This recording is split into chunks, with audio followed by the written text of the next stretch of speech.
What happens when journalism stops reporting facts and starts settling personal scores? Because somewhere along the way, British royal reporting crossed a line. It stopped being about scrutiny. It became about punishment. Not for corruption, not for abuse of power, but for refusing to play along. This is a story of how a small but powerful group of British commentators turned royal journalism into a personal war against Meghan Sussex and Prince Harry, and how the collapse of media ethics finally exposed itself in real time. For decades, royal reporting followed an unspoken contract. The press received access, the palace received deference, and the public received a carefully managed narrative. That arrangement worked until it didn't.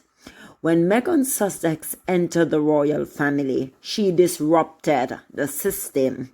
She spoke directly, she challenged narratives, she refused to accept character assassination as a cause of visibility. And for some journalists, that was unforgivable. British royal coverage didn't become hostile overnight. It evolved. Camilla Tominey helped shape the early tone. She dismissed the role of race in Meghan's treatment and framed media criticism as exaggeration. She published claims about bridesmaid dress drama that were later disputed. She even suggested Meghan's British Vogue editorship amounted to reverse racism. These weren't neutral observations. They established suspicion as the default lens. From that point on, Meghan's voice wasn't examined. It was doubted by design. Piers Morgan took skepticism and turned it into spectacle. After Meghan spoke publicly about mental health and suicidal ideation, Morgan dismissed her account outright. He framed himself, not Meghan, as the injured party. His coverage stopped resembling journalism and began centering his own grievance. His departure from television was reframed as martyrdom, and his hostility intensified. When commentators become the story, journalism is already lost. Others went further. Jan Moore relied on ridicule and class-based concept.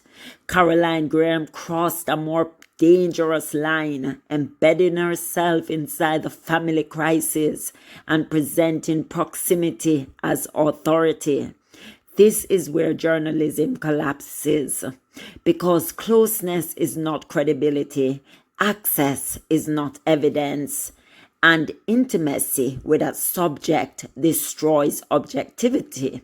Yet this behavior was rewarded, not challenged. What links these figures isn't ideology, it's behavior. The pattern is consistent. Meghan is the primary target. The tone escalates. Evidence becomes optional.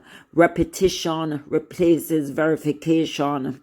Prince Harry's defiance of the press is published indirectly through attacks on his wife. And notice what doesn't happen. Other royals are not subjected to this level of personalization. There is no imagined betrayals, no wounded entitlement, no intimate scorn. This isn't scrutiny, it's retaliation. While British tabloids fixated on hostility, they ignored substance.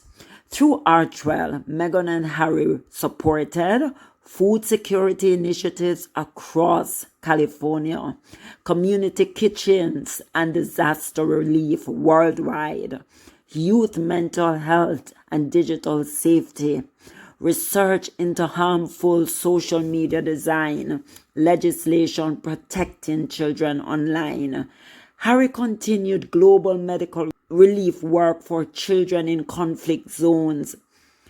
When similar efforts come from other royals, they are praised as duty. When they come from the Sussexes, they are dismissed as performative. That isn't coincidence. That's narrative control. Which brings us to the moment that exposed everything. Carol Malone falsely claimed on air that Doria Ragland had been imprisoned and absent from Meghan's upbringing. That lie had been debunked years ago. More importantly, the truth was publicly available in the Harry and Meghan Netflix documentary through direct testimony from Meghan and Doria themselves. This was not ignorance. It was selective blindness. My name is Doria, and I'm Meghan's mom. B News did not apologize out of principle. They apologized to avoid legal consequences, and then they deleted the apology within 24 hours. That speaks volumes. What stands out most is how personal this has become.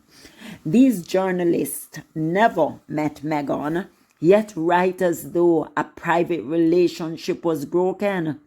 That sense of entitlement reveals the real issue.